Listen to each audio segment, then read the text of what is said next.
bibili ng bagong gadget until you watch this video. Hindi ka ba nagtataka kung bakit pag bumibili ka ng isang gadget or isang bagay, right after mo siya mabili, sobrang excited ka, but after a while, nagsasawa ka na? There's actually an economic term for it. It's called the law of diminishing marginal utility. So, I learned this in college and hindi ko alam, subconsciously, ito na pala yung concept na fina-follow ko whenever I buy something a bit pricey. For example, gadgets. So, it says here in the law of diminishing marginal utility that the more you use an item or as more time passes by after you bought an item, kahit ano man yan, the marginal utility or the satisfaction that you get out of it diminishes over time.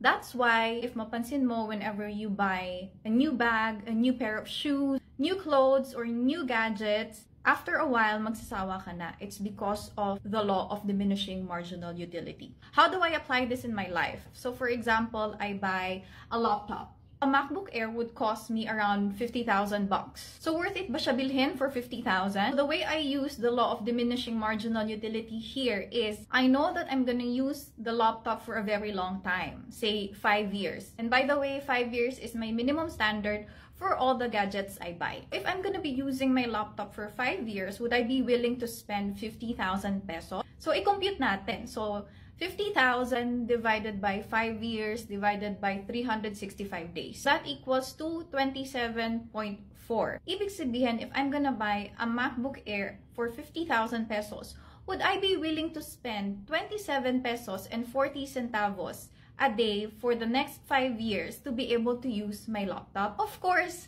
no-brainer na yon, spending 27 pesos a day every day for the next 5 years. Knowing that I'll be able to use my laptop for the next 5 years and knowing that it will generate me income for the next 5 years. That's a good use of my money instead of spending, let's say, 100,000 on the latest iPhone just so you know that you are uso and then next year there's gonna be another iPhone tapos hindi ka na uso. So let me know if you're buying stuff or gadgets so you can use them in the long term or you're just buying them so that you could say na uso ka or cool ka.